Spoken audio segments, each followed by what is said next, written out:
안녕하세요. 비의 가족 여러분 반갑습니다. 비에 시작합니다. 여러분 말이에요. 주님의 은혜가 얼마나 놀라운지 모르겠어요. 제가 예배에 대해서 말씀을 나누고 있잖아요. 그런데 지나가다가 제가 툭 던진 말이 마음에 걸리신 분들이 계셨던 것 같아요. 여러분들이. 근데 그걸 그 마음에 묻어두지 않고요. 거리를 좁혀서 마음의 거리죠. 저에게 잘 동의가 되지 않는다. 아니면 목사님께서 혹시 그런 말씀을 하셨을 때에 어떤 생각이 있으셨을 것 아니냐. 그러면 그 생각도 더불어 밝혀주셔야 된다. 당연히 그것이 성경적 근거를 바탕으로 해야 된다. 이렇게 이제 말씀을 하시면서 나눠주셨어요. 말씀을. 그래서 그냥 동의가 되지 않더라도 흘려버릴 수도 있지요. 그 뭐 사람의 말이 모두 다 동의가 되지는 건 아니니 말이에요. 그럴 때마다 걸고 넘어지고 말이죠. 따지고 들고 뭐 사람들 잘 그러지 않잖아요. 그런데 그래도 하나님의 그 말씀에 관한 이해를 어, 조금 더 해보겠다, 좀 잘 해보겠다, 그런 마음을 가지시고 말이죠. 저와 같은 마음이시죠. 그러다 보니까 이심전심 통한 게 있어서 어, 이렇게 질문을 또 해 놓으셨어요. 댓글을 통해서. 근데 이제 질문만이 아니라 자신의 생각도 밝히셨다는 거죠. 그리고 또 어느 한 분도 삶과 예배를 구분하셨는데 구체적으로 설명을 해 주셨으면 좋겠습니다라고 또 글을 다하신 분도 계세요. 명량님, 명량인가? 명랑인가? 명량이구나. 그래서 제가 방송을 만들어 올릴게요라고 약속을 드렸죠. 그래서 제가 지금 녹화를 하는 중입니다. 먼저 말이죠. 교재를 나눠 주셨는데 말씀을 좀 여러분들께 읽어 드릴게요. 목사님, 먼저 예배에 대한 말씀 전체적으로 동의가 됩니다. 믿음으로 수용합니다. 다만 삶이 예배다라는 진술이 사탄의 미혹이라는 목사님의 진술에는 좀 더 부연 설명이 있어야 오해가 되지 않을 것 같습니다. 이렇게 말씀하셨어요. 이분은 나름대로 성경에 대한 이해가 있으시고 말이죠. 그리고 또 자신의 생각이 뚜렷하게 있으심에도 불구하고 항상 이렇게 겸손하게 또 예를 갖춰서 말씀하시더라는 거죠. 이렇게 툭툭 이렇게 하셔도 돼요, 사실. 이렇게 나는 그 생각에 동의가 되지 않는다 하면서 거칠게 말씀을 하셔도 인격 모독이나 인신공격이 아니면 괜찮다는 거죠. 표현은 이래도 되고 저래도 되는데 아마 이분의 그 도덕이나 윤리가 이러신 듯해요. 그래서 항상 이런 식으로 말씀을 하시죠. 그 밑에는 이제 자신의 생각을 밝혀 놓으셨는데, 그러면 나름대로 삶이 예배다라는 것에 대한 적극적이거나 아니면 수동적이라도 동의가 되어지는데 말이죠. 이게 왜 이러냐라고 따지듯 묻지 않고 좀 더 부연 설명이 있어야 오해되지 않을 것 같습니다. 이런 식으로 말씀하신다는 거죠. 저랑은 많이 다르죠. 저는 그냥 해 붙이는 타입이잖아요. 그래서 사람이 이렇게 달라도 교제를 나눌 수 있음이 이게 주님의 은혜다라는 거죠. 이유까지 밝혀 놓으셨는데, 왜냐하면 삶이 예배다라고 말하는 분들의 의도는 형식적인 종교적 예배에 함몰되어 회개에 필연적으로 따르는 삶이 변하지 않으면서 그러한 종교적 예배 행위만을 반복적으로 하는 것이 참된 예배가 아니라는 뜻에서 하는 진술이라고 생각합니다. 네, 저도 동의를 해요. 저도 동의를 해요. 어, 그래서 삶이 예배다라는 진술이 사탄의 미혹이라는 또 다른 진술에는, 그러니까 저의 말에는 그에 대한 성경적 증언이 필요할 것 같습니다. 이렇게 말씀을 하셨어요. 그래서 좀 여러분들과 다시 한번 이 부분을 좀 말씀을 나눌게요. 저의 말에 모두 동의를 하셔야 된다라는 말씀을 드리는 것은 아니에요. 그런데 제가 이런 말을, 이 말뿐만이 아니라 다른 말도 마찬가지죠. 어떤 말씀을 드렸을 때 왜 이런 말씀을 드렸는지에 대해서는 한 번쯤 생각해 보실 것을 제가 늘 권하지요. 그래서 여러분들도 그랬으면 좋겠어요. 먼저 결론부터 말씀을 드릴게요. 삶이 예배다라는 말이 사탄의 미혹이다. 이렇게 왜 말씀을 드렸냐면 삶이 예배라는 말에서도 여전히 예배가 등장해서 그래요. 예배가. 그래서 쉽게 이건 문자적으로 그냥 들으시면 돼요. 왜 사람이 말을 했을 때 속뜻이 있잖아요. 그래서 제가 방송 중에도 여러 차례 미국 사람들도 그런 식으로 말을 한다라고 드렸던 말씀이 뭐냐면 누가 뭐라고 말을 했어요. 그래서 들었죠. 이 들은 사람이 말하는 거죠. 네가 그렇게 말했잖아. That is what you said. That's what you said to me. 나에게 그렇게 말했잖아. 그런데 말한 사람이 다시 반박을 하는 거죠. 아니, 내가 그렇게 말한 건 맞지만 내 의도는 그게 아니었어. 내 말의 뜻은 그게 아니었어. That's not what I meant. 내 말의 뜻은 그게 아니었어. 이렇게 말한다는 거죠. 그러니까 이렇게 그냥 말한 사람의 그 말들 있잖아요. 단어들의 조합이잖아요. 그래서 문장이 만들어지는데 이 말이 그냥 1차적으로 와닿는 대로가 있고 그 다음에 속뜻이 있고 이럴 수 있단 말이에요. 그런데 제가 삶이 예배가 마귀의 속삭임이다, 사탄의 미혹이다 이렇게 말씀드렸을 때는요, 그냥 문자적으로 들으시면 돼요. 속뜻으로 들으시지 마시고 그냥 문자적으로 그냥 그대로 들으시면 됩니다. 삶은 삶이고 예배는 예배라는 거죠. 다른 속뜻이 없어요. 삶은 삶이고 예배는 예배다. 먼저 두 갈식으로 결론부터 던져놓고 이제 차분히 좀 살펴볼게요. 성경적 근거를 제시해야 된다. 그러니 성경을 오늘은 조금 찾아볼 텐데 삶은 삶이고 예배는 예배다라는 그런 말은 없죠. 그렇죠. 그래서 성경의 글들을 성경을 통해서 하신 하나님의 말씀을 이렇게 찾아봐서 유추해 들어가는 거예요. 그러면 찾아볼게요.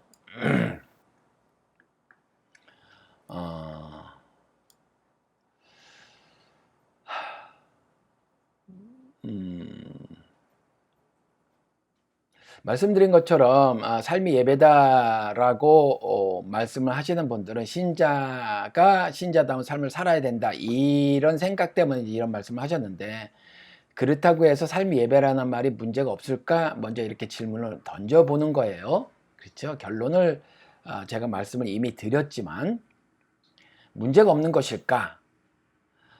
그래서 한번 뭐라고 해야 되나? 기본? 우리 한번 다시 돌아가 보자고요. 시작점으로. 신자는 어떤 태도를 가져야 되는가? 하나님을 신앙한다고 하는 사람들의 태도는 어때야 하는가라고 하는 본질적 질문을 한번 던져보는 거예요. 그렇죠? 신자가 되어서, 물론 신자가 아니어도 이런 태도를 견지해야 되는 것은 맞아요. 그런데 특별히 신자들은 더더욱 그래야 한다고 저는 생각을 하는데, 그게 뭐냐 하면 그러니까 신자의 마땅한 입장이라는 거죠. 신자의 합당한 모습 뭐 이런 거, 이걸 한번 다시 생각을 해보는 거예요. 그게 뭐냐 하면 죄인에 대해서는 무한정의 용서의 마음을 가져야 돼요. 죄인에 대해서는 무한정의 용서의 마음을 가져야 돼요. 특별히 그리스도께서 그렇게 말씀하셨어요. 이게 사람이 쉬운 일이 아니잖아요. 그래서 베드로가 가서 묻지요. 얼마나 용서를 해야 되죠? 얼마나 그에게 사랑의 용서를 베풀어야 됩니까? 그랬더니 무한정의 용서를 하여라. 490번이라고 말하면 정말 문자적으로 490번이 아니죠. 무한정의 용서를 하여라는 거죠.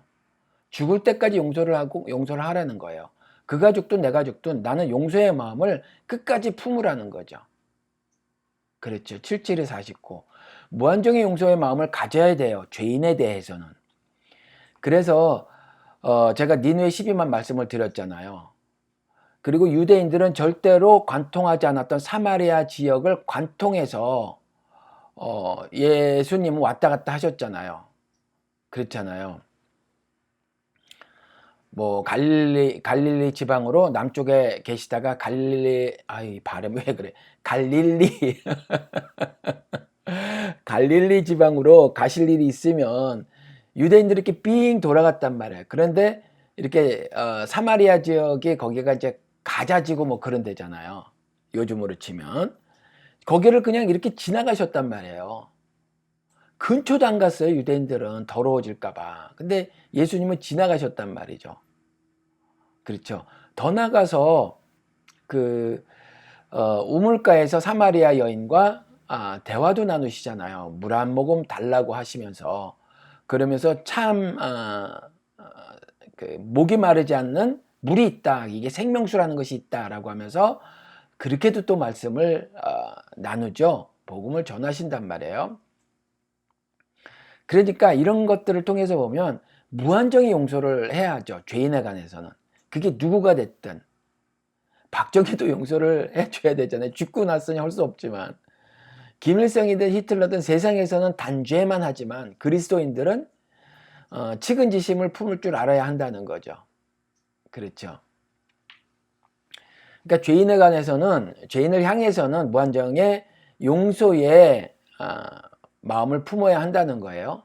그런데 이와는 별개로 교훈이라는 거 있잖아요. 영어 번역으로는 닥트린이라고 돼 있죠. 그러니까 교리를 말을 하는 거예요. 하늘 섭리, 구속 섭리라고 말하는 거죠.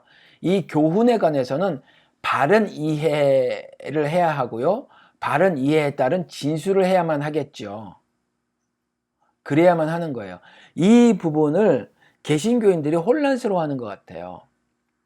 교리를 따지는 것, 성경을 근거로 해서 바른 하늘 섭리가 무엇인가, 그 하늘 섭리에 따른 하늘 섭리를 따라 살려고 하는 신자의 삶은 어때야 하는가, 이 부분에 대해서 개신교인들이 많이 혼란스러워하는 것 같단 말이에요.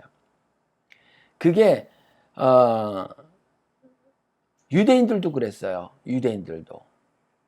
그러니까 자신들의 정결규례에 어긋난다 그러면 가차없이 내쳤단 말이죠. 그렇죠. 그런데 사실은 성경을 몰라서 그런 거죠. 성경을 통해서 하신 하나님의 말씀을 몰라서 그래요. 하나님은 구원하시기 위해서 오신 거예요. 그래서 제가 자주 강조해서 드린 말씀이 뭐였어요? 그리스도의 초림은 to save, 구원하시기 위해서 오신 거고요. 이제 재림은 to judge, 심판하러 오시는 거란 말이에요. 그러니까 지금 현재를 살아가는 우리들은 그리스도의 그와 같은 마음을 품어야 하는 거죠. 악마 같은 자라도 그에게 긍휼한 마음을 품을 줄 알아야 그게 진짜 신자라는 거예요. 이에 반해서 교리에 대해서는 작은 것 하나라도 매우 까탈스럽게 굴어야 된다는 거예요. 왜냐하면 이게 말이에요. 이 구속 섭리가 한편으로는 깨닫기가 어려워요. 이게 가방끈이 얼마나 기냐 하고 상관이 없어요. 성경에 있는 진술들은 믿음 갖고 이해하는 거여서 그래요. 이게 단순히 내가 가진 여러 개의 지식을 동원해서 지식 가운데서도 인류가 오랫동안 발전시켜 놓은 그 수사학을 내가 무장을 해서, 수사학으로 무장을 해서 이것을 접근한다고 할지라도 여전히 하늘 섭리는 깨닫기 어려울 수 있다는 거죠. 그래서 그리스도께서 마태복음 13장에 해놓으신 말씀이 뭐냐면 이와 같은 비밀의 말씀들을 이해할 수 있는 자들이 있고 이해하지 못할 자들이 있다. 이것을 깨닫는 것이 허락된 자가 있고 허락되지 않은 자가 있다. 이렇게 말씀하셨어요. 이건 하나님의 절대 주권적 입장의 차원에서 진술하신 거죠. 그렇죠. 팔이 짧아서 구원하지 못함이 아니다라는 그 말씀이에요. 그래서 이렇게 이해하지 못하는 사람이 있다는 거예요. 이해하지 못하는 사람이. 아무리 많이 배워도 이해가 어려울 수 있다는 거예요. 이 성경의 진술들이. 그런데 거꾸로는 뭐냐 하면 일자무식이라도 믿음으로 이 모든 것이 이해가 가능하다. 히브리서 진술에 의하면. 모든 것이 가능해요. 이해가. 이 놀라운 신의 섭리가 깨닫는 것이 일자무식도 가능하다라는 거죠. 그래서 그리스도께서도 이 하나님의 심중에 있었던 뜻, 이것을 말로 표현하셨잖아요. 글로 묘사를 하셨단 말이에요. 그랬죠. 근데 이것에 대해서 들은 사람들이, 읽은 사람들이 오해를 하는 경우가 있는데 아주 작은 것 하나도 그냥 넘어가지 않고 그때그때마다 예민하게 구시더라. 그냥 좀 넘어가 주시지. 넘어가 주시지. 하나하나 꼬투리를 잡으시더라. 솔직히 우리가 목사들이 하도 설교해서 막 뭐라 그래서 그렇지. 바리새인들이 우리가 지금 생각하는 신앙생활이라고 하는 거 있잖아요. 그것을 가지고 그것을 자료해서 바리새인들의 삶을 보세요. 얼마나 근사한 모습이었는가. 제사 잘 드렸잖아요. 기도를 얼마나 잘했어요. 일주일에 금식 2번 하는 현대 개신교인이 있나요? 그러고 나서 그것만 했나요? 요즘에 한국 개신교가 3%만 사회로 그 교회에 돈을 환원한다는 거잖아요. 97%는 그 내부에서 다 쓴다는 거잖아요. 그렇죠? 아니 보통 하나님을 믿지 않는 사람들도 세금을 얼마를 내고 있는데 그렇잖아요. 구제를 얼마나 하고 있는데 그렇죠? 그런데 그렇다는 거잖아요. 97%를 다 자신들이 먹고 마시는데 써버린다. 집 짓는데 써버린다는 거잖아요.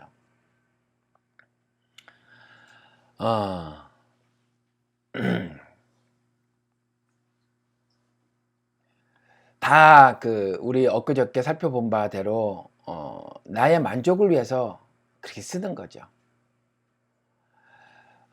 그러면서도 전혀 뭐가 이상한지를 느끼지를 못해요. 그에 반해서 바리새인들 보시자고요. 내 재산 아깝다 생각하지 않고 구제했다는 거예요. 그리고 현대의 개신교들과 다르게 매우 도덕적인 삶을 살았어요. 법을 어기지 않은 것뿐만이 아니라 도덕적으로도 윤리적으로도 양심에 비춰 거리낌 없이 살아갔다는 거잖아요. 오죽하면 바울은 율법에 대하여 자신이 흠이 없는 자로라 이렇게 말을 해. 흠이 있을 거예요. 흠이 있을 건데 왜 이렇게 말했냐? 그 율법의 행위를 엄청 강조한 사람을 비판하기 위해서 나도 정말 애를 쓰면서 율법을 잘 지켜왔다라는 거죠. 그래서 불의도 보이지 않고 탐욕도 보이지 않았다는 거예요. 이게 바리새인들이에요. 현대 개신교인들의 신앙생활이라고 하는 것들 있잖아요. 그것을 자로해서 바리새인의 삶을 보면 대단했단 말이에요. 그런데 그 바리새인을 그리스도께서 비판하시더라는 거예요. 한두 번이 아니잖아요. 매우 예민하게 구셨다니까요. 예배를 그렇게 잘 드리고 기도를 그렇게 잘하고 금식도 잘하고 구제도 잘하고 불의도 보이지 않고 탐욕도 보이지 않고 뭐 그렇게 잘하고 잘했던 그 사람들 신앙생활의 표본이라고 할 정도로 그런 삶을 살았던 바리새파 유대인들 가운데서 엘리트 중에 엘리트인 그 바리새인들 누가 봐도 타의 모범이 됐던 그 사람들 그래서 종교적 신앙적 엘리트였던 그들 말씀을 주야로 묵상하는 것에 게을리하지 않았던 그들 그들을 매우 신랄하게 비판했다는 거죠. 심지어 손을 씻고 밥 먹는 행동, 그 작은 것 하나도 하느님을 반역하는 거라고 하셨다는 거죠. 이 지점을 살펴봐야 된다는 거예요. 이 지점을. 그래서 삶이 예배다, 이 말도 제가 비판을 하는 거죠. 용서는 해야 돼요. 그가 누구라 할지라도 용서라는 사랑은 해야 돼요. 그렇지만 신학적 성경적 진술에 대해서는 매우 까탈스럽게 굴어야 된다. 왜? 그것에 대해서 예배도 드리고 제사도 드리고 기도도 드리고 금식도 하고 구제도 하고 불의도 보이지 않고 탐욕도 보이지 않고, 그렇게 더 나아가서 고린도전서 13장에 있는 것처럼 내 몸을 불살하게 내어 주기까지 하고, 이산더러 들려서 바다에 던지우라면 던져주는 믿음까지 보이고, 하늘의 일체 비밀을 알아서 예언까지 하고, 천사의 말을 하고, 별의별 말을 다 하더라는 거예요. 이런 믿음도 비판을 하셨는, 바울의 입을 통해서 비판하셨단 말이죠. 왜냐하면 잘못하면 그거 다 잘했어요. 그런 것까지 다 잘했어요. 놀랍잖아요. 이산더러 들려서 바다에 던지우라. 던져줬는데 그거 비판하신단 말이에요. 그런 믿음을 보여. 그냥 넘어가 주시지. 하느님의 막 그 기적이 이와 같이 삶의 현장에서 나타나는데 좀 넘어가 주시지. 내 몸을 불사르게 내어주는 희생적인 신앙생활을 하는데 좀 넘어가 주지 좀. 그렇잖아요. 일주일에 2번이나 금식하는데 좀 넘어가 주지 좀. 넘어가 주지. 뭐가 잘못이라고 그렇게 따지고 드냐 이거죠. 그렇잖아요. 그래서 변명처럼 늘어놓기를 예수 닮아 살아보겠다는 전이, 삶이 예배라는 단어가 도무지 성격이 없다는 거예요. 삶이 예배라는 말이 없어요. 뉘앙스도 없어 보인단 말이죠. 그러니까 딴지를 거는 거예요. 넘어가 주면 되지. 왜? 그런 말을 한 사람들의 마음이 뭐 때문인 거를 너는 모르니 황 목사? 안다는 거예요. 그 마음을 알면 넘어가 주지. 왜 그거 까탈스럽게 구냐는 거죠.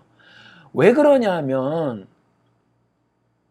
예수님처럼 그렇게 굴지 않으면 뭔가 또 잘못된 모습을 하나님께 보일까 염려가 돼서 그러는 거예요.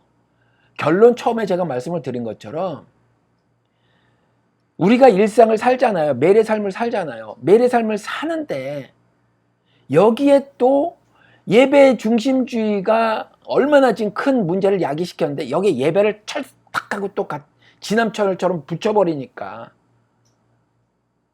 그래서 그런 거예요. 삶이 예배다. 붙여버려서 삶이지. 삶이 왜 예배여야 하냐는 거예요. 왜 여기에 또 예배를 갖다 붙이냔 말이에요. 이건 예배 중심주의 때문에 나온 말이거든요.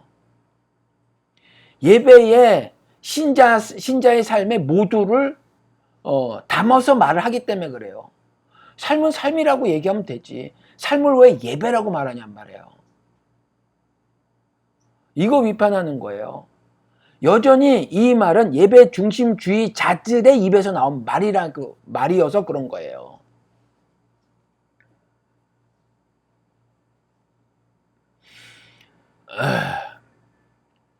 여러분, 어제 그제구나.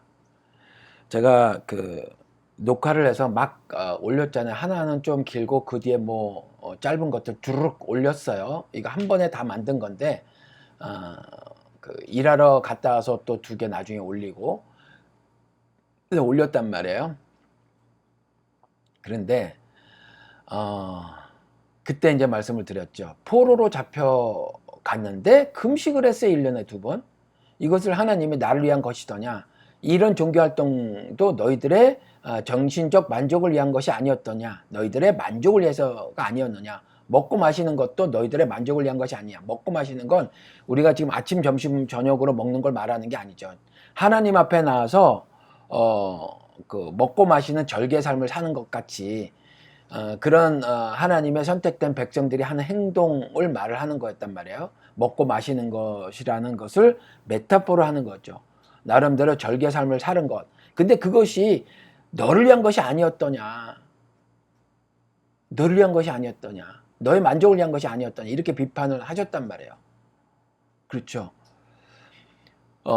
그런 말씀을 어느 끝에 하셨냐 하면 금식한 자들의 금식을 비판하시면서 하신 말씀이었단 말이에요. 그러니까 그 금식한 그것도 심지어 포로로 잡혀갔을 때 유배 생활을 하는 가운데서 하나님의 선민답게 불타버린 예루살렘과 무너져버린 성전의 재건을 위해서 금식을 했음에도 불구하고 그것이 너희들의 종교적 만족을 위한 것이 아니더냐라고 비판하셨다는 말이죠. 예민하게 구시는 거예요. 예민하게.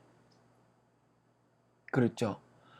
또 하나 말라기서 되게 큰 오해가 있잖아요. 11조. 우리가 말라기서를 읽으면서 착각한 게 11조를 안 드렸으니 11조를 드리라는 말씀으로 오해를 하는 경우가 있어요. 아니요. 11조를 드렸다니까요. 그 사람들이. 11조를 드렸는데 11조 어떻게 드렸냐 하면 훔친 것, 저는 것, 눈먼 것, 병든 것 등으로 드린 거예요. 11조를 안 드린 게 아니에요. 그래서 하나님의 것을 도적질하였다. 안 드려서 그 재산을 내가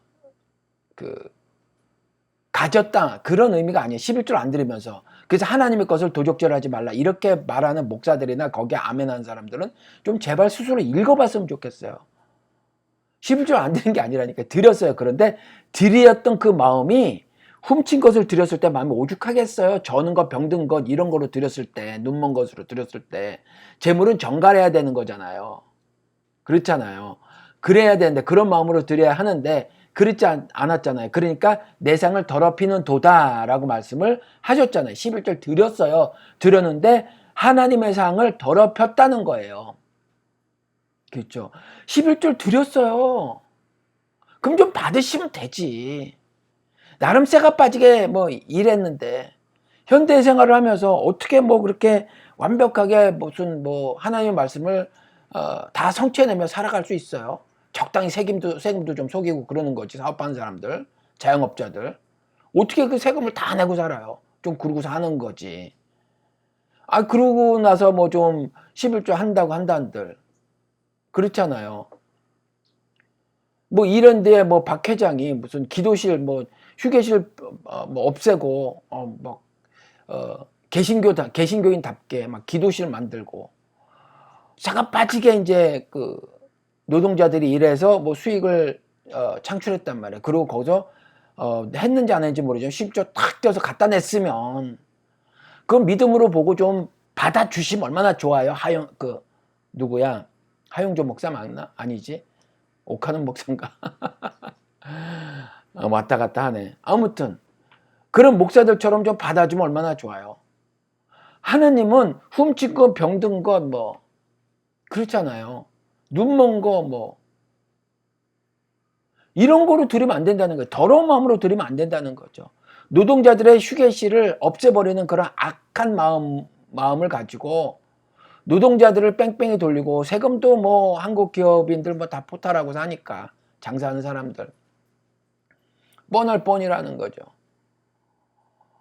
그래서 드린 11조 하나님은 내 상을 더럽히는 도다 이렇게 말씀하신다는 거예요.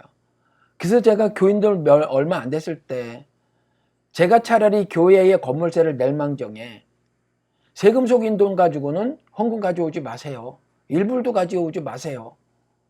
오죽하면 이런 말씀을 드렸겠느냐. 성경을 보니 그러니까 그런 거예요. 그렇죠. 그리고 보니까 마태복음 4장에서도 성경을 이용해서 마귀가 시험을 하더라. 성경을 이용해서 시험을 하더라. 잘 못 깨달으면 마귀가 꼬드기는 대로 사는 거예요. 그러니까 까탈스럽게 굴을 수밖에 없죠. 이게 성경의 진술들에 대한 그 성경적 이해, 신학적 이해에 대해서 매우 까탈스럽게 구는 거예요. 그래서 시편 말씀을 이용했잖아요. 하나님의 아들이었든 뛰어내리라. 네 발이 돌에 닿기도 전에 하나님이 너를 구원해낼 것이다. 놀라우신 하나님의 은혜를 바라라는 거죠. 하나님의 얼굴을 바라라. 그에게 간절히 구하라. 외면치 않을 것이다. 의심치 말고 구하라. 구하는 자는 얻을 것이다. 네가 다른 사람이 아니고 하나님의 아들인데 하나님의 자녀라면 구하라. 얼마나 좋아요. 얼마나 좋아요. 그렇게 말한다는 거예요. 근데 그게 무슨 말이라고요? 마귀가 시험하는 거예요. 그렇게 한국 개신교인들 살잖아요. 마귀의 시험에 빠져가지고 주시옵소서 주시옵소서 하면서 간절히 구하잖아요. 구해도 안 되면 막 그 철야 예배 뭐 가서 막 그렇게 목나 울부짖잖아요. 40일을 하루같이 비가 오나 눈이 오나 새벽 예배 참석해서 그렇게 구하잖아요. 구하는 자에게 주신다고 하는 말씀을 그냥 믿고 자기 만족을 위해서 구하는 것이라는 자기 만족을 위해서 구하는 건 하나님께서 응답하지 않으실 거라는 걸 좀 생각을 해야 되는데 자신의 종교적 만족을 위해서 그렇잖아요. 근데 막 그러는 거죠. 거기다 그 자신의 그 어떤 그 재물에 대한 욕심도 막 내어놓는 거죠. 11조도 진짜 투자의 개념으로 말하는 사람들이 얼마나 많아요. 제가 개인적으로 아는 분인데 제가 그분 목사님 그 교회에 전도사 시절에 다닌 적도 있어요. 다른 그 배움이 많은 전도사들은 다 괜찮은데 배움이 하나도 없는 전도사인 제가 아주 그분의 눈에 났죠. 근데 말도 잘하고 지식도 많아요. 미국 학교에서 그 일반 다른 과목으로 박사를 받으신 분이니 얘기할게요. 아름다운 교회 고승희 목사. 워낙 유명해가지고 말이죠. 그리고 뭐 리더십도 있고 그래가지고 그 신문에 글도 쓰는데 글 쓴 거 한번 읽어봤어요. 우연찮게 접해졌어요. 저희 이메일이 왔더라고요. 그 신문에서. 근데 이렇게 잘 쪼개서 잘 근거 제시 잘하는 사람이거든요. 말도 잘하고 그리고 전달력도 뛰어나고.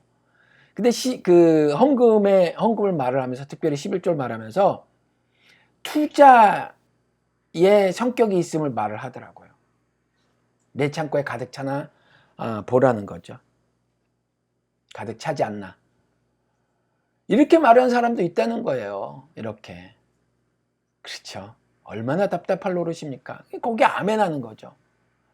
이런 내 만족을 위해서 한단 말이에요. 재물에 대한 탐욕인데. 근데 이렇게 말을 잘하는 사람이 살살 꼬드기면 다 넘어가고 아멘 그러면서 그것이 하나님의 입에서부터 나온 말씀으로 믿는 거죠. 믿습니다 그러는 거죠. 대놓고 그렇게 하는 거란 말이에요.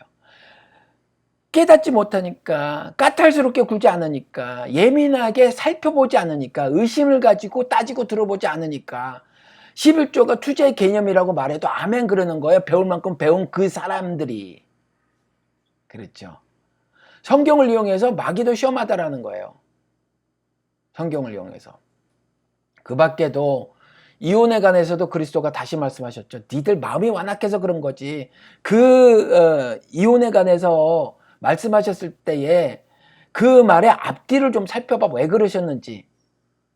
이혼에 관해서도 말씀을 드리고 재물을 드리는 것에 관해서도 말씀을 드렸어요. 그냥 이 모습 이대로 막 나갔잖아요.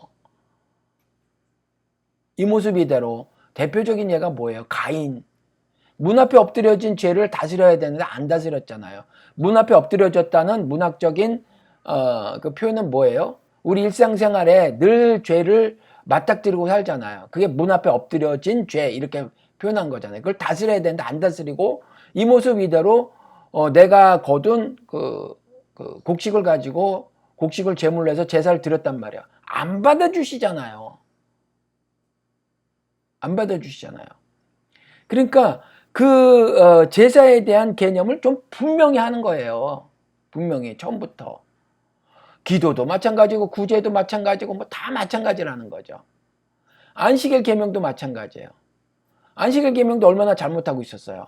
그래서 안식일 계명이 원래는 일하지 말지니라 그랬다고 너희들처럼 이게 정말 쉼, 안식이라는 쉼 이것을 너희가 누려보는 시간을 가지라는 거지 정말 문자적으로 일하면 정말 죽이라는 거였냐 가문에서 내쫓으라는 말이었냐? 정말 하늘 안식이 뭔가? 하늘 안식은 구원이잖아. 이 하늘 구원이 뭔가를 조금 머리와 마음 그리고 몸이 누려보라는 거야. 머리로 좀 깨닫고 마음으로 좀 이해하고 몸으로 좀 누려봐, 경험해봐. 그 뜻이지. 일하는 자는 죽일지니라. 이거 왜 말했는데? 안식에 들어가지 못하는 자들은 정령 죽게 되는 형벌을 받게 될 것이다. 이것을 오늘을 사는 너희들이 진짜 죽이라는 말이 아니라 정령 죽게 된다는 사실을 명심해라. 그래서 일하는 자는 죽일지니라라는 말씀을 한 거지. 정말 안식일이라는 특정일에 뭔 일을 한다고 해서 사람들에게 매몰차게 그렇게 무슨 뭐 제재를 가하고 벌을 주고 심판하고 그러라는 얘기가 아니었잖아. 이렇게 말씀을 하시는 거란 말이에요. 그러면서 너희들도 구덩이에서 양 구원해내잖아. 안식일날 양이 구덩이 빠지면 구해내도 돼. 안식일날 배고프면 밥 쪄 먹어도 돼. 곡식 뭐 좀 따서 먹어도 돼. 다윗이 제사장만 먹을 수 있는 거 가서 먹은 것도 다윗과 그의 그를 따르는 사람들이 먹은 것도 하나님 뭐라고 하지 않으셨잖아. 진짜 안식일 계명이 뭔데? 그러고 따지고 들어가셨잖아요. 그러니까 이게 바리새인들이 뭐가 문제냐면 이런 말씀을 가지고 교리를 교리로만 안 거죠. 그래서 교조주의자의 삶을 산 거예요. 사랑은 눈 씻고 찾아봐도 없는 거죠. 어쩌다 구제를 한 것도 자기 만족을 위해서라는 거예요. 자기의 정신적 사치를 한 거죠. 그리고 교조주의자로 살아가는 거예요. 지금 한국 개신교인들도 마찬가지잖아요. 빨갱이 척살하자 이러는 거잖아요. 동성애자들 잡아 죽이자 이거잖아요. 그래서 영화까지 만들었다면서요. 코미디언 뭐 조혜련 뭐 이런 사람들 나왔대요. 뭐 공원에서 무슨 뭐 복음을 전하는데 복음을 전하면 경찰이 뭐 잡아가는 그런 내용의 영화를 만들었대요. 여기에 코미디언 조혜련, 연예인 간증자들 있잖아요. 연예인 개신교인들 심각하게 문제입니다. 심각하게 문제예요.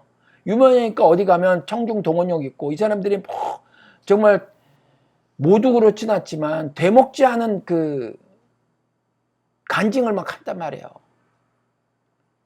새마을운동 본부 나가서 해야 될 거. 그걸 복음이라고. 그렇잖아요. 그래서 무슨 뭐 개정된 헌법, 개정하려고 하는 헌법은 이렇게 반 뭐 그리스도적이다. 아니에요. 그렇지 않아요. 이렇게 난리를 친다고요. 교조주의자가 돼서 그래요. 교조주의자로 살아가는 거예요. 사랑은 눈 씻고 씻어봐도 없어요. 하늘의 율법을 다 알고 계시고 그 율법을 완성하러 오신 그리스도께서 바리새인이나 한국 개신교인들처럼 교조주의자셨다면 지금 여러분과 저는 없는 거예요. 한국 개신교인들 없는 거죠. 다 심판대로 그냥 다 던져버리시는 거죠. 그리스도가 안 그러셨잖아요. 그리스도가. 근데 그렇게 교조주의가 돼서 성경이 이렇게 써 있으니 처단해야 된다는 거죠. 죽여 마땅하다는 거예요. 누가 그랬어요? 유대인들이 그랬잖아요. 지금도 사회적 살인을 저지르잖아요. 지금도. 누가요? 개신교인들이. 이전엔 진짜 죽였잖아요. 중세까지 진짜 죽였잖아요. 중세까지도. 그 후도 죽였고. 현대에 와서는 아무리 그 성경을 가지고도 실제로 죽이면 살인죄로 걸리니까 그렇진 않지만 사회적 매장 시켜버리잖아요. 매장이 뭐예요? 그냥 땅 파서 묻어버리는 게 매장이잖아요.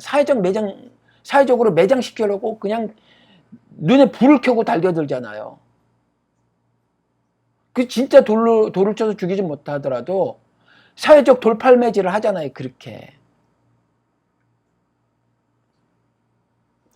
말씀에 대해서 올바르게 이해를 못하면 이렇게 살아가니까 제가 그렇게 까탈스럽게 꾸는 거다. 하느님도 그러셨고 구원하러 오신 그리스도께서도 그러셨고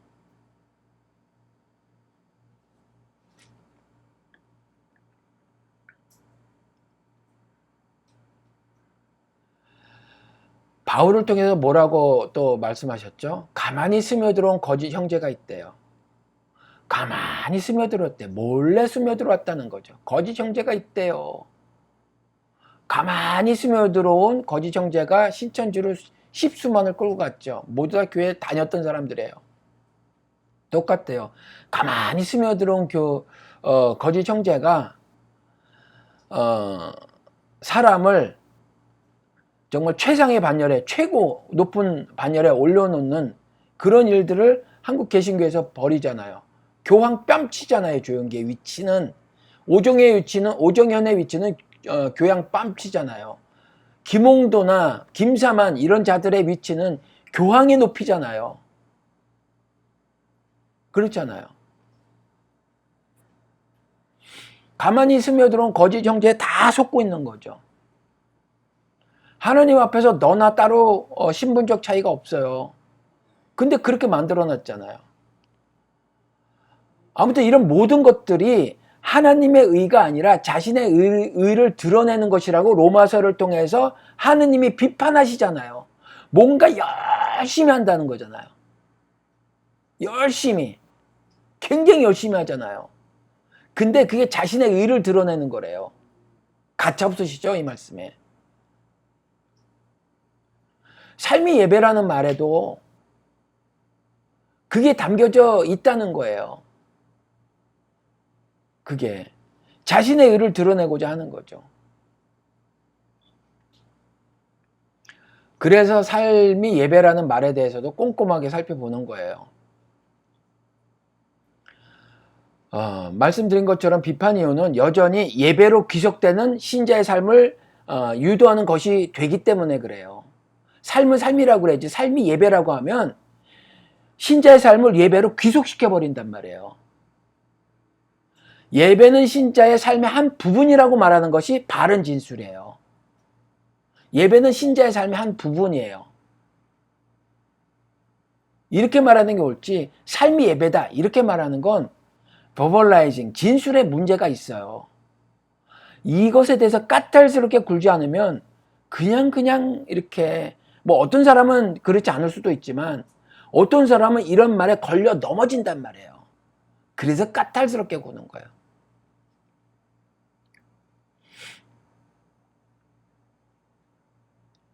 이스라엘에게 1년에 한 번이나 특정한 절기에 제사에 참석하도록 하셨죠. 여러분 아시죠? 에스겔서 46장 3절, 이사야서 66장 23절에 가서 보면 안식일과 초하루에 제사를 드려야 함을 말을 하고 있어요.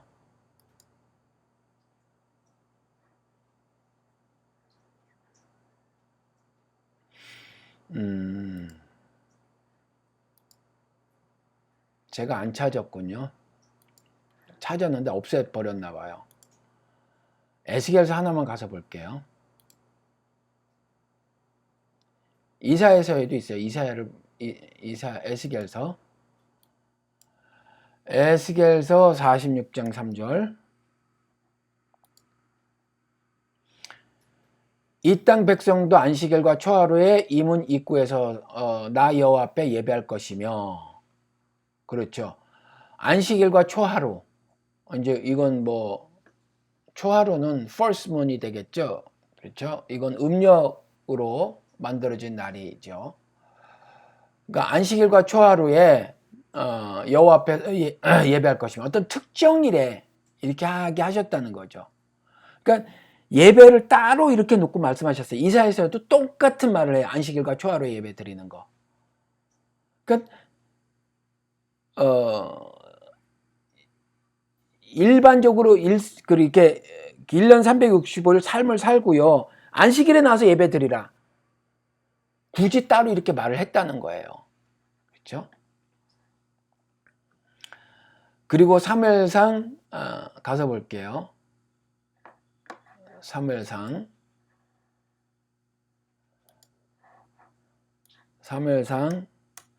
1장에 가서 보면 엘가나라는 사람이 나와요. 한나의 남편이죠. 이 사람이 3절에 이 사람이 매년 자기의 성읍에서 나와서 실로에 올라가서 만군의 여호와께 예배하며 제사를 드렸는데 경배하는 마음으로 제사를 드렸다는 거죠. 그렇죠? 매년 나가서 했대요. 1년에 한 번. 그러니까 이렇게 했어요. 1년에 한 번. 그러니까 제사를 따로 분리해서 하나님을 신앙하는 행위로 실천했다는 거예요. 삶은 삶이고. 그래서 말씀드린 것처럼요. 예배는 신자의 삶의 한 부분이라고 말하면 괜찮지만 삶이 예배다라고 동일시하는 건 옳지 않다는 거예요. 그렇죠? 그리고 또 보면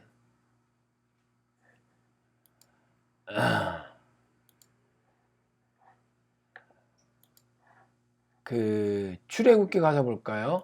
여러분 출애굽기 가서 보면 그 6월절 있잖아요. 6월절을 제정하시는 장면이 나오거든요.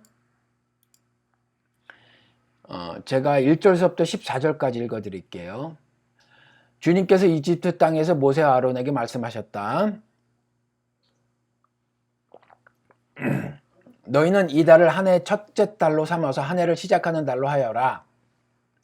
온 이스라엘 회중에게 알리어라. 이달 열흘날 각 가문에 어린 양 한 마리씩 곧 한 가족에 한 마리씩 어린 양을 마련하도록 하여라. 한 가족의 식구 수가 너무 적어서 양 한 마리를 다 먹을 수 없으면, 그러니까 제물은 우리가 먹는 거예요. 그렇죠? 그리고 양 한 마리를 다 먹을 수 없으면 한 사람이 먹을 분량을 계산하여 가까운 이웃에서 그만큼 사람을 더 불러다가 함께 먹도록 하여라. 그러니까 어떤 사람은 양을 제물로 바치지 못한 사람도 있잖아요. 괜찮아요. 조태생으로 바치지 못했어도 괜찮아요. 그런 사람 불러다 같이 하라는 거잖아요. 같이 먹어라.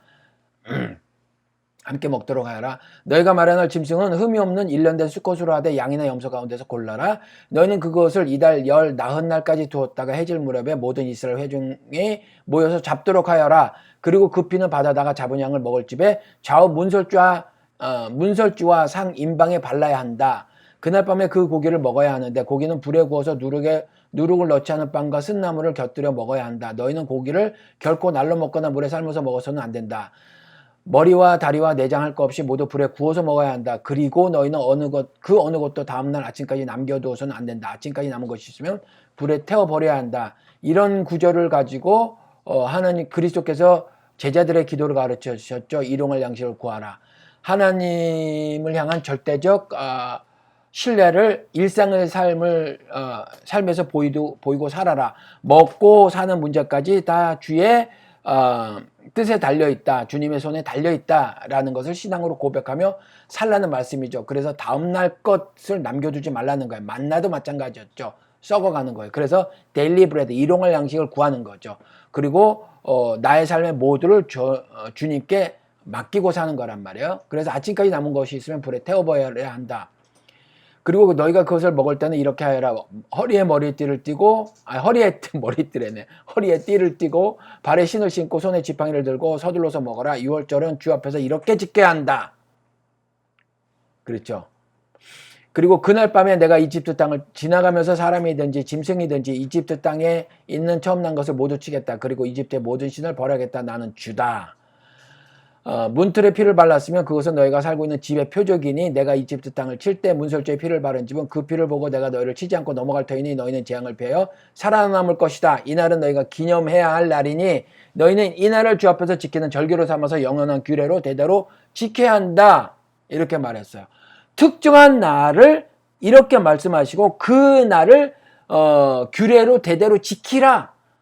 주 앞에서 지키는 절기로 삼으라. 이때 제사를 드리는 거예요. 감사로. 왜? 이집트 땅에 있는 처음 난 것을 모두 치겠다 이렇게 말씀하셨죠. 그리고 바로의 장작을 치시죠. 대를 끊어버리시는 거예요. 악의 고리를 끊어내는 걸 말을 하는 거죠. 그렇죠. 악의 고리를 끊어내는 거. 이게 정말 물리적으로 생물학적인 대를 끊고 그래서 조상으로부터 내려온 어쩌지 저주를 끊어 이런 안 돼요. 그렇죠?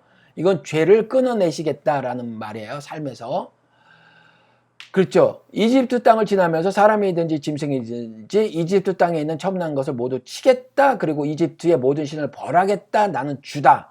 그리고 또 심판과 더불어서 하신 말씀이 뭐냐면 문설주의 피를 바르라. 그 피를 보고 내가 너희를 치지 않고 넘어가겠다. 너희는 재앙을 피하여 살아남을 것이다. 심판과 구원 모두 말씀하셨다는 거예요. 이게 6월절이에요. 그러니 문설주의 피를 바르는 믿음을 보였던 문설주의 피를 발랐다고 하는 것은 그 동산 중앙에 있는 나무의 실과를 따먹거나 따먹지 않거나 하는 것과 같이 사실은 그것 자체로 큰 능력이 있는 것은 아니에요. 그냥 마음을 보시는 거죠. 바르라 그러면 진짜 하나님 말씀을 신뢰하는 거죠. 바르기만 해도 구원을 받을 것이라고 하는 하나님을 향한 절대 믿음을 보이는 거란 말이에요. 그렇죠. 근데 하필이면 피냐는 거죠. 이것은 그리스도의 죽음을 그림자로 미리 보여주시는 거라는 거예요. 그래서 그리스도의 죽음으로 너희들은 정령 죽게 되는 형벌을 면하는 구원을 받게 될 것이다. 이날을 기념해라. 그래서 제사는 희생 제사를 드리는 거지만 어떻게 드려야 돼요? 감사의 제사를 드리는 거죠. 감사의 제사를 드리라고 성경에는 진짜 너무 많이 나와 있어요. 시편에 특히 많이 나와 있어요. 뭐 신약에도 고린도전서 같은 데 가서 보면 감사로 제사를 드리라는 말이 나와 있단 말이에요. 감사로 제사를 드려라. 감사로 제사를 드리라. 그렇죠. 제사는 감사로 드리는 거예요. 감사로. 그렇죠. 수많은 구절이 있어요. 이렇게 제사를 드리라. 이날을 기념해서 제사를 드리라 이랬어요.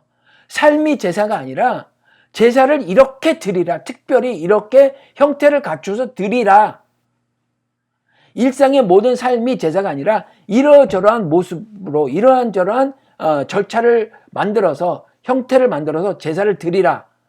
삶은 삶이고 예배는 예배예요. 이건 속뜻이 아니라 그냥 문자적으로 이해를 하셔야 된다는 거죠. 그렇죠? 다만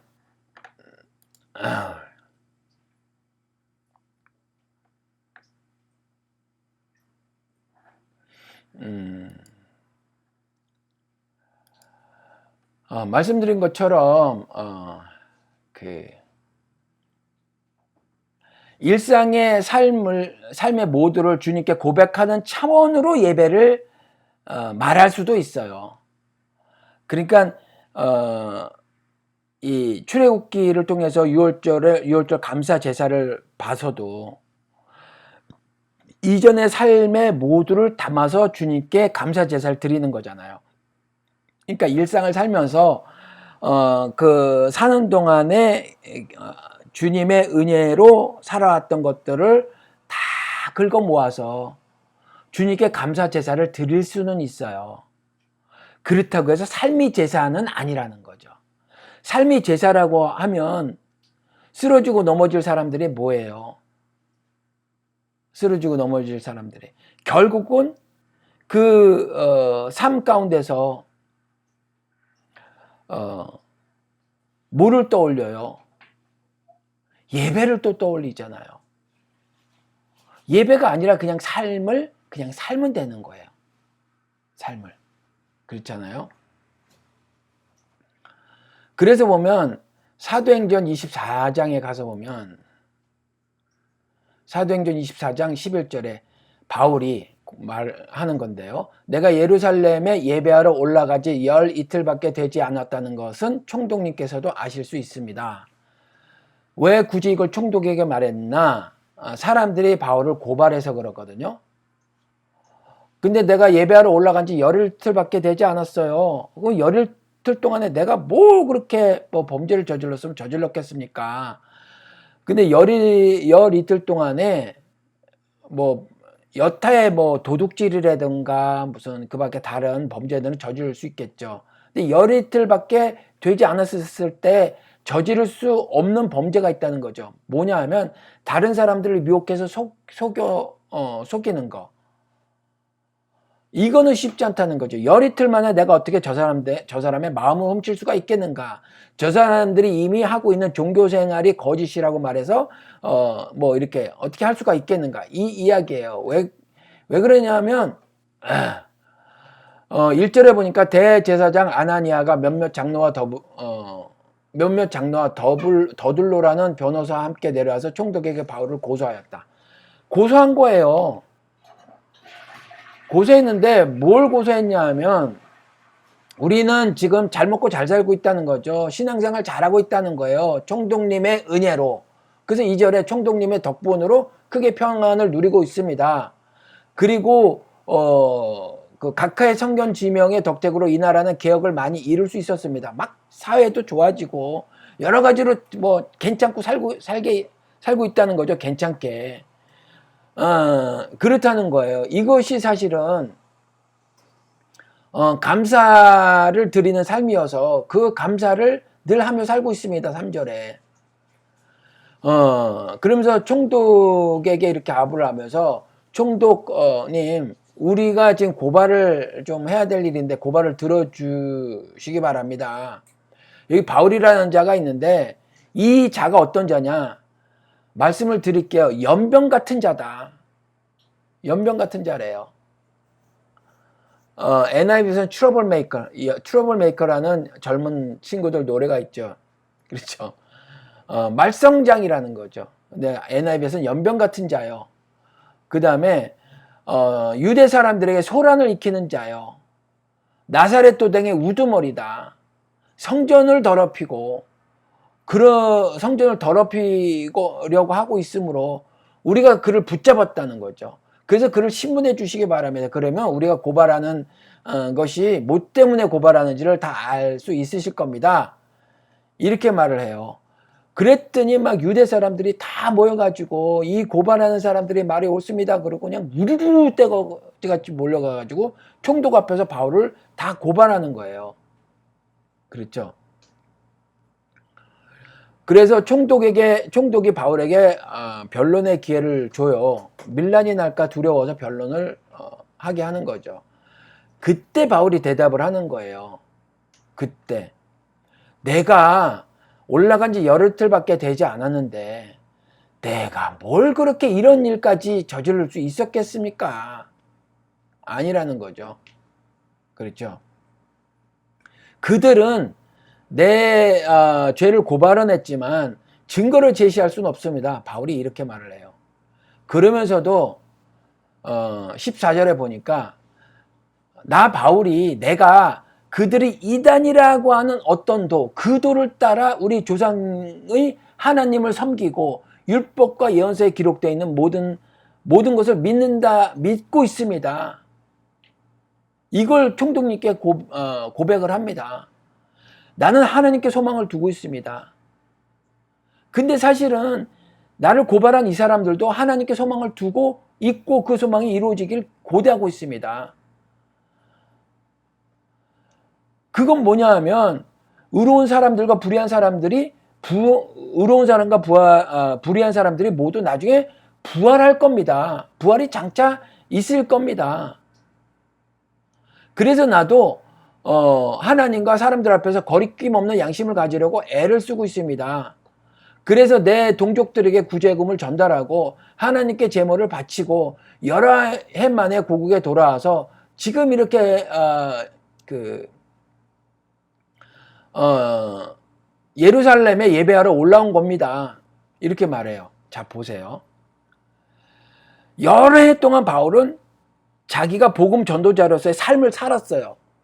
그리고 예배하러 따로 예루살렘으로 그 먼 거리를 당시에 잘해야 낙이 좀 타는 거고 대부분 걸어서 왔다는 거예요. 뭐하러? 예배하러. 예배는 예배고 몇 년 동안의 삶은 삶이었다는 거예요.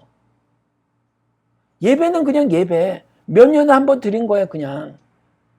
예배는 예배, 삶은 삶. 그죠? 바울이 그랬다는 거예요.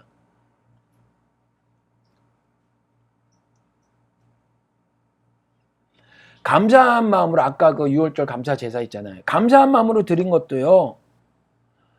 사실은 자기 만족이 이루어져서 드리는 감사라면 그 자기 만족이 종교적 만족도 마찬가지예요.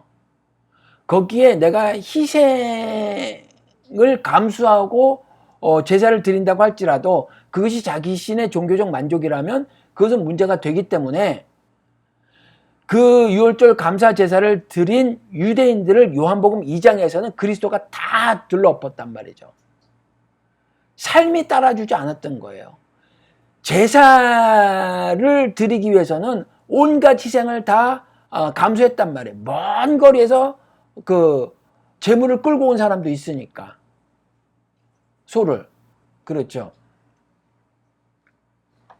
그만큼 생업에 큰 지장이 있을 수도 있었단 말이에요.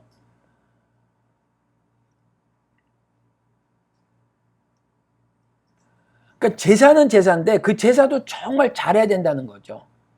그러니까 바울처럼 일상의 삶이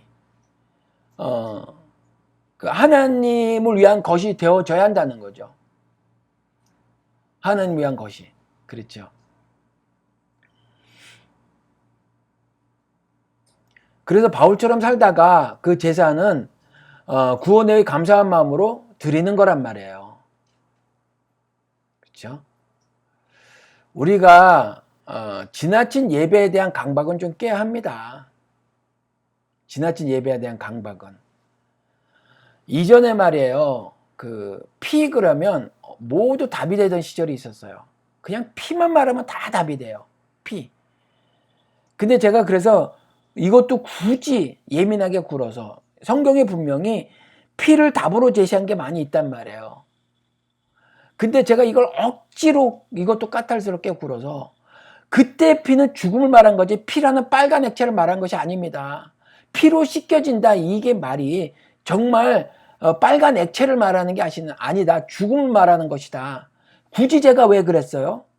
그리스도의 죽음에 하나가 되는 거여서 그래요. 그래서 굳이 문학적으로 표현을 한 게 김세윤 박사처럼 거의 죽다가 살아나는 게 구원이 아니다. 죽었다가 다시 살아나는 게 구원이다라고 그래서 굳이 말씀을 드렸던 거예요. 그래서 김세윤 박사는 신학 박사로 세계적인 그 지식인이지만 개신교 내에서 그분 역시 믿음이 있는가에 대한 의문은 의구심이 든다는 거죠. 개인적으로. 성경을 통해서는 죽어야 다시 사는 거예요. 그래서 거듭남 부활 이런 단어가 있는 거란 말이에요. 근데 그분은 구원이란 무엇인가라는 그 작은 책이지만 굉장히 쉽지 않은 책이에요. 아주 얇은 책이지만 거기서 보니까 그분은 그렇게 말해 놓고 있더라. 거의 죽다가 살아나는 것으로 구원을 말을 하고 있더라. 죽을 병에 걸린 것으로. 근데 죽진 않은 거죠. 죽을 병에 걸렸다 살아나는 것으로 말씀하시더라. 아니요. 죽었다가 살아나는 거예요. 로마서 6장에서도 그의 죽음과 하나가 되고 그의 부활의 하나가 되는 거라고 말을 하고 있죠. 이걸 그리스도와의 연합이라고 말하는 거예요. 그리스도의 연합은 그리스도의 죽음에 연합을 하고 그래서 자동적으로 그리스도의 부활에 연합되는 거죠. 그게 그리스도와의 연합이란 말이에요. 이걸 말하고 있다는 거죠. 그렇죠. 그래서 피는 죽음을 말하는 겁니다. 빨간 액체가 아닙니다. 그래서 그냥 구체적으로 생각해 보지 않고 그리스도의 그 흘리신 보혈로 내 머리끝부터 발끝까지 씻겨 주시옵소서. 저도 이전에 이렇게 기도를 드렸지만 제가 그 기도를 드렸을 때는 죽음을 말하였던 거죠. 내가 죽어서 내 죄를 씻는 거예요. 그리스도께서 죽어서 내 죄를 도말하신 거란 말이에요. 그 죽음에 나도 함께 죽음으로 내 죄가 도말되는 거죠. 그래서 죄 때문에 받게 될 형벌이 없어지는 신앙으로서 고백을 했다는 거예요. 근데 그렇게 생각하지 않고 그저 내가 죽는 나의 죽음은 나의 율법에 대한 죽음은 전혀 상상치 않은 채로 그냥 기도를 드리는 거예요. 그 기도를 드렸을 때 내가 율법에 대해 죽는다고 하는 그 율법에 대해 죽음의 신앙 고백적 차원의 기도가 되어져야 되는데 그렇지 않고 그냥 그리스도의 그 피라고 하는 것을 은혜로 해서 그 은혜가 내게 그냥 임하길 원하는 거죠. 그냥 임하는 거 없어요. 내가 믿음을 보여야지. 그리스도의 피라고 하는 그 죽음에 나도 하나가 되줘야지 은혜가 내 것이 되는 거지. 그런 거 하나 행동하는 거 없이 주의 보혈로 내 머리끝부터 발끝까지 깨끗이 씻겨 주시옵소서 하는 기도는 신앙이 될 수 없다는 거예요. 그래서 그것도 예민하게 매우 까탈스럽게 굴었다는 거죠. 그렇죠. 삶은 삶이지 삶은 삶이고 예배는 예배다. 삶이 예배가 아니다라는 것도 그래서 까탈스럽게 구는 거라요. 피를 말하면 모두 답이 되었던 시절이 있는 것처럼 갑자기 성경에 없는 컨셉이 하나 나온 거죠. 삶이 예배다. 삶은 삶이지 예배는 예배고. 그래서 바울도 몇 년 동안의 일상의 삶을 살다가 예루살렘에 몇 년 만에 돌아와서 예배를 드리러 올라간 거잖아요.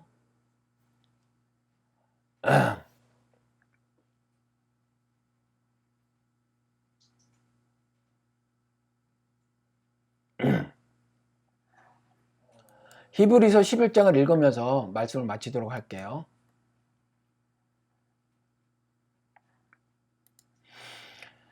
히브리서 11장 1절서부터 18절까지 쭉 읽을게요. 여러분 들어보시기 바랍니다. 율법은 장차 올 좋은 것들의 그림자일 뿐이요 실체가 아니므로 해마다 반복해서 드리는 똑같은 희생 제사로서는 하나님께로 나오는 사람들을 완전하게 할 수 없습니다. 우리가 드리는 제사, 그 사람들이 드리는 희생 제사, 그것으로는 사람들을 완전하게 할 수 없대요. 내가 완전하니 너희들도 완전하라, 내가 거룩하니 너희들도 거룩하라 했었을 때 그 완전하게 할 수 없대요. 완전한 자만 그리스도의 나라에 들어가는 거잖아요. 그런데 매년 드리는 그 똑같은 희생 제사로서는 하나님께 나오는 사람들을 완전하게 할 수 없대요. 그 제사 율법은 장차 올 좋은 것들의 그림자일 뿐이다, 이렇게 말을 해요. 1절에. 그 희생 제사는 그림자일 뿐이지 실제가 아니어서 완전하게 할 수 없대요. 2절, 만일 완전하게 할 수 있었더라면 제사를 드리는 사람들이 한 번 깨끗하여진 뒤에는 더 이상 죄의식을 가지지 않을 것이고 따라서 제사 드리는 일을 중단하지 않았겠습니까? 생각해보면 알지 않겠느냐. 내년에 또 드릴 거잖아. 작년에 드렸듯이, 작년에 드렸는데 올해 또 드렸듯이. 그거 완전하게 해주는 게 아니잖아. 생각해보면 알잖아, 이 말이에요. 제사 깨끗하게 하는 거라 한 번 드리고 더 이상 제사를 드리지 않았겠지. 제사 드리는 일을 중단하지 않았겠습니까? 3절에 그러나 제사이나 해마다 죄를 회상시키는 효력은 있습니다. 기억은 나게 해준다는 거죠. 제사를 또 드리러 와야 된다는 거예요. 그렇지만 황소와 염소의 피가 죄를 없애줄 수는 없습니다. 여기서도 피는 피만을 말하는 게 아니에요. 제물로 바쳐져서 목이 따지고 각이 쳐져서 나무 단에 올려지고 그래서 불태워지는 거죠. 그렇죠. 그래서 피는 죽음을 말하는 거예요. 그 피가 죄를 없애줄 수는 없습니다. 황소와 염소의 제물 목을 따서 단번에 쳐서 피를 줄줄 흘리잖아요. 그 피가 그 죄를 없애줄 수는 없습니다. 그래서 5절에 그러므로 그리스도께서 세상에 오실 때에 하나님께 이렇게 말씀하셨습니다. 주님은 제사와 예물을 원하지 않으셨습니다. 그래서 나에게 입히실 몸을 마련하셨습니다. 그렇잖아요. 주님은 제사와 예물을 원하시지 않으셨습니다. 그리스도가 실체가 되는 거란 말이에요. 주님은 번제와 속죄제를 기뻐하지 않으셨습니다. 그렇죠? 이게 말이에요. 그 마태복음 12장에도 안식일 계명, 조금 아까 안식일 그 말씀을 드렸지만 안식일 계명 말씀하실 때도 그랬어요. 내가 너에게 말한다. 6절에 성전보다 더 큰 이가 여기에 있다. 나는 자비를 원하고 제사를 원하지 않는다. 이 말씀이 무슨 말씀인지 알았더라면, 무슨 뜻인지 알았더라면 너희가 죄 없는 사람들을 정죄하지 않았을 것이다. 안식일에 뭐 먹을 걸 좀 먹었다고, 일하는 거라고, 일하는 자는 죽일지니라 했다고 정죄하고 있는 거.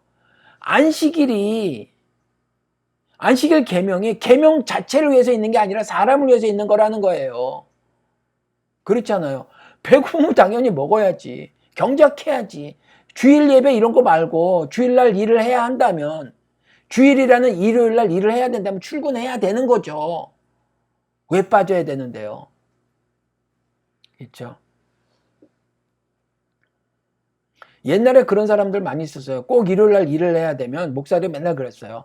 직업을 바꾸게 해달라고 기도하십시오. 그럼 진짜 막 사람들이 기도했어요. 내가 이 직업 말고 주일 예배를 드릴 수 있는 직업을 가질 수 있도록 막 그렇게 기도를 했단 말이에요. 아니요. 다른 사람들 다 일요일날 빠질 때 나는 일요일날 일을 하는, 희생을 하는 것이 진짜 신자의 삶이라고요. 나도 일요일날 놀고 싶잖아요. 근데 다른 사람들이 일요일날 마트에 와서 시장을 볼 수 있도록 내가 희생을 하는 거죠. 마트를 운영을 하든가 마트에 나가서 일을 하는 것으로 나는 희생적인 삶을 사는 거예요. 그게 진짜 신자의 삶이에요. 그게 이 율법 때문에 옛날에 정말 얼마나 고생한 사람들이 많은지 몰라요. 그 무거운 짐 이거 해결 못해서 직업이 쉽게 바꿔지냐 이 말이에요. 근데 그리스도께서 하신 말씀이 뭐냐면 수고하고 무거운 짐을 지닌 자들아, 이 율법의 짐을 말한 거거든요. 내게로라 내가 너를 편히 쉬게 하겠다. 그 율법의 짐을 집에서 해방되게 해주겠다는 거였어요. 근데 주일 율법을 막 지어주잖아요. 얼마나 무거워요. 얼마나. 주일이라는 율법, 주일 성수라는 율법을 어깨에 잔뜩 지어준다고요. 그리스도께서는 그 짐을 벗겨주겠다는 거예요. 그리스도께서는 내 짐은 쉽고 가볍대잖아요. 그렇죠. 그래서 난 자비를 원하고 제사를 원하지 않는다라는 뜻이 무슨 말씀인지 깨달았다면 너희가 사람들을 정죄하지 않았을 것이다. 그 사람들이 죄가 없다는 거죠. 안식일날 구덩이에서 양을 건져낸다고 한다는들, 배고파서 나락을 따먹었다고 한다는들, 밥을 지어 먹었다고 한다는들, 마트에 가서 일했다고 한다는들, 그런 게 죄가 아니라는 거죠. 그렇죠.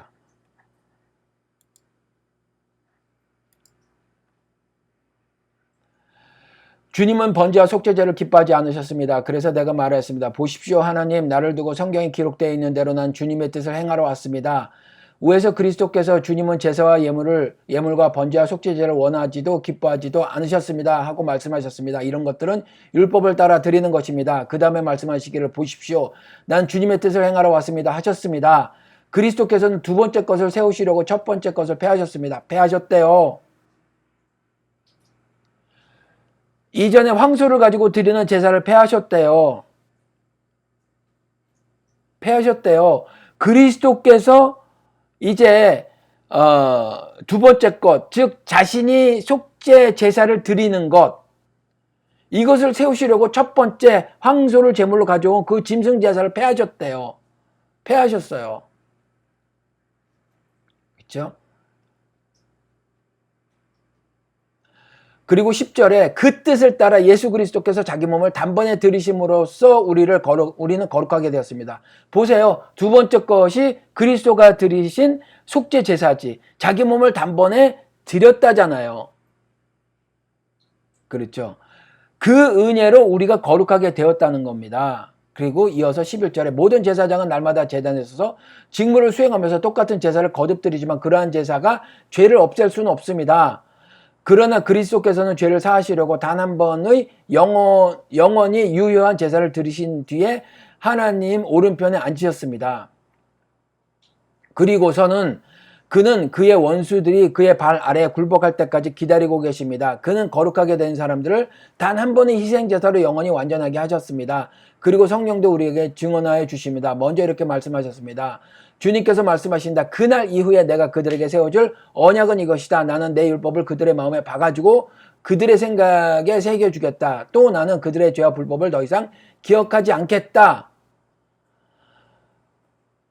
이사야서에도 나오지만 나중에 그리스도 나라에 들어가면 남편과 아내가 서로 몰라볼 가능성이 있어요. 부모와 자녀가 더 이상 얼굴을 봐도 몰라볼 가능성이 있어요.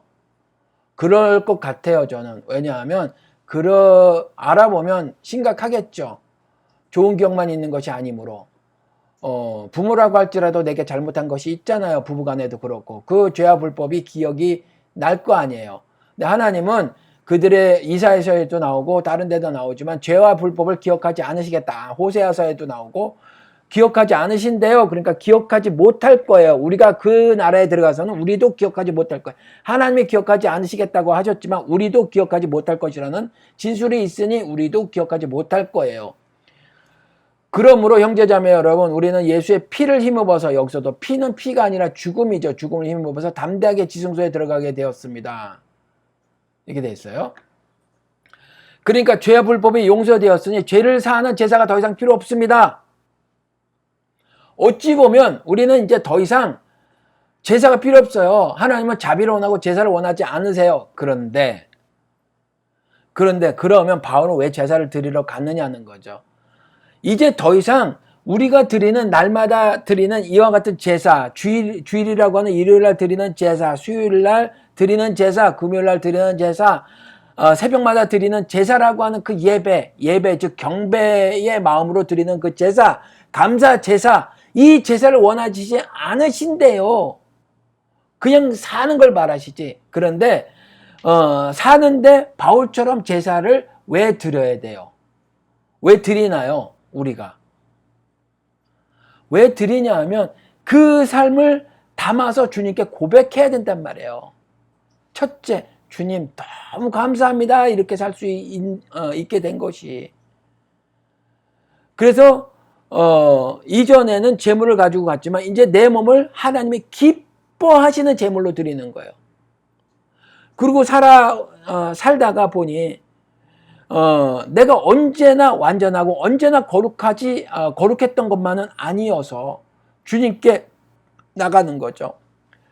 바울처럼 지난 몇 년을 돌아보건대 그리스도께서 내 안에 사시는 것이 내게 유익인 것을 알지만 그럼에도 불구하고 쓰러지고 넘어져서 나는 날마다 죽어야 하는 할 만큼의 날마다 지은 죄가 이만큼 무성하니 이만큼 많으니 주님 앞에 나와 주께 내 죄를 토설하옵나이다 라고 하는 시간이 필요하다는 거예요. 그렇잖아요. 그래서 내 몸을 거룩한 산제물로 드리는 그 제사를 따로 나를 빼라. 그게 꼭 일주일에 한 번일 필요는 없다. 1년에 한 번이어도 되는데 바울처럼 몇 년 만에 제사를 한 번 드려도 된다는 거예요. 몇 년 만에 한 번. 그렇지만 그 제사는 이렇게 바울처럼 드리는 것이다. 그래서 삶이 예배라고 하는 것은 예배에 매몰되게 만들더라. 여기서도 보면 얼마나 그 제사가 바울도 얼마나 오랜만에 드렸어요. 어쩌다 한 번. 그렇죠? 그리고 더 나가서 히브리서에서는 뭐라 그래요? 죄를 사하는 제사가 더 이상 필요 없습니다. 이미 끝난 거라는 거예요. 그걸 기억해서 내가 하나님께 신앙을 보이는 차원에서 제사를 필요할 때마다 한 번씩 드리는 것 뿐이죠. 그렇죠? 그것뿐이라는 거예요. 그래서 자꾸 삶이 제사라고 하면 삶이 예배라고 하면서 이것을 한 묶음으로 묶어놔서 내가 예배 중심주의자의 삶을 살게 되고 더 나아가서 예배가 하나님 앞에서 드리는 신자의 가장 중요한 가치나 절대적인 어떤 사항 또는 의무라고 우리가 알 수 있고 그것이 신앙으로 생각할까봐 그렇게 살까봐 그래서 까탈스럽게 군 거예요. 오늘 히브리서도 보면 더 이상 죄를 사하는 제사가 필요하지 않다잖아요. 그렇죠? 더 이상 제사가 필요하지 않고 뭐라고 말했느냐면 빌립보서 가서 볼게요. 이거 여러분들과도 많이 나오는 말씀인데 읽어드릴게요. 더 중요한 건 뭐냐면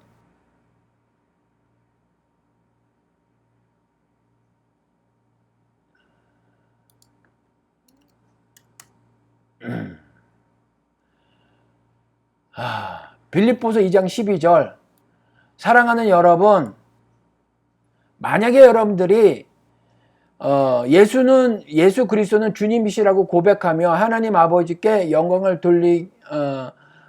고백하여 여러분들이 만약에 예수 그리스도를 주님이시라고 고백하여서 하나님 아버지께 영광을 돌리셨더라면 사랑하는 여러분은 언제나 순종한 것처럼 내가 함께 있을 때뿐 아니라 지금과 같이 내가 없을 때에도 더욱더 순종하여서 두렵고 떨리는 마음으로 자기 구원을 이루어 나가십시오. 이게 더 중요해요. 제사가 아니라 삶이 중요해요. 삶이 중요한데 삶이 예배라고 하면 이 제사가 굉장히 막 그런 것 같잖아요. 그렇잖아. 이걸 까탈스럽게 군 거 처음에 말씀드린 것처럼 예배 중심주의가 이 말 속에 다분히 담겨져 있고 그래서 여전히 예배 중심주의에서 벗어나지 못할 것에 대한 우려가 분명히 보이니 우려가 있어서 그래요. 예배 중심주의에 매몰된 삶을 살까봐 그래서 그런다는 거예요. 이해가 되시죠? 그래서 삶은 삶인 거예요. 여러분들이 날마다 구원을 이뤄내 가시기 바랍니다. 어떻게 이뤄내 가는 거예요? 두렵고 떨림으로. 왜 그래요? 공의 하나님이시니까. 그래서 공의를 실천하지 않으면 예배를 아무리 드린다고 할지라도 공의를 실천하지 않으면 화 있을진저 그리스도께서 그렇게 말씀하실 거라는 거죠. 그러니 공의의 하나님이시니 두렵고 떨림으로 신앙생활을 하는 거예요. 두렵고 떨림으로 어떻게 신앙생활을 하는 거예요? 순종이라는 신앙생활을 하는 거란 말이에요. 바울이라는 선생이 있든지 없든지, 그래서 그가 날마다 그 회당에서 가르치든지 안 가르치든지, 교회에 가서 가르치든지 안 가르치든지, 모임에 참석해서 하루 종일 말씀을 나눠주든지 안 나눠주든지, 그 중에서 어떤 자는 창문에 걸터 앉아 있다가 떨어져 죽을 만큼의 지루하지만 중요한, 그래서 그렇게 길게 가르쳤던 그런 것이 있든지 말든지 언제나 더욱더 순종하여서 공의의 하나님이시니 두렵고 떨리는 마음으로 각각 자기의 권을 이뤄 나가야 한다, 그 말이에요. 삶이 하나님 보시기에 완전하고 거룩한 것이 되어져야 한다는 거죠. 이러한 삶을 살라는 거예요. 더 이상 제사는 어떻다고요? 더 이상 제사는 필요 없다는 거죠. 그렇죠. 그렇게까지 강조를 해놓고 있다는 거예요. 그렇죠? 그러니까 그렇게 아시고 삶이 예배라고 하는 그 마귀의 속삭임에 넘어가서 여전히 그렇지, 예배가 신자의 최상의 가치지, 최고의 가치지, 그리고 신자의 의무지라고 하는 그 생각에서 벗어나셔서 그냥 예배는 신자의 삶의 여러 가지 것 중에서 그냥 하나다, 일부다, 이렇게 생각을 하셨으면 좋겠어요. 이건 저의 성경을 읽은 해석이고요. 여러분들이 또 다른 어떤 버벌라이징, 나름대로의 컨셉에 대한 정리, 신자의 삶과 신자 예배에 대한 그 컨셉을 여러분 나름대로 여러분들의 언어로 정리하시는 일도 유의미하다라는 말씀을 마지막으로 드려요. 참고 삼아 여러분들이 들으시고 동의되는 부분이 있으면 동의를 하시고요.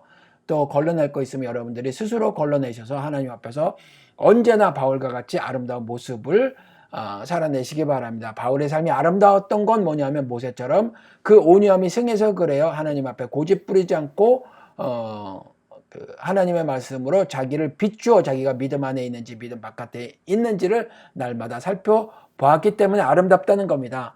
그래서 하늘을 향해 얼굴을 쳐들지도 못하고 땅을 향해서 고개를 꺾고 성전에 들어가지도 못하고 가슴을 치며 죄를 토설하는 것, 그와 같은 회개의 삶을 살았기 때문에 바울이 아름답다는 거거든요. 제가 작은 자교회 감히 말씀을 드리기를 한국 교회의 대안교회다라고 말씀을 드리는 건 뭐냐면 회개하는 교회여서라는 거예요. 이 회개도 어때야 하는지를 기도를 통해서 배우도록 해보겠습니다. 예배에 대해서 더할 말이 있어요. 그래서 그건 또 따로 만들기로 하고요. 그 다음에는 이제 기도를 여러분들과 함께 공부하도록 하겠습니다. 오늘 말씀에 여전히 동의가 되시지 않거나 궁금한 점이 있으시면요, 또 댓글로 남겨주시기 바랍니다. 그러면 횟수와 상관없이 여러분들과 교제를 나누고요, 소통하는 차원에서 말씀을 다시 공부해 보도록 하겠습니다. 여기까지 하겠습니다. 감사합니다. 안녕히 계십시오.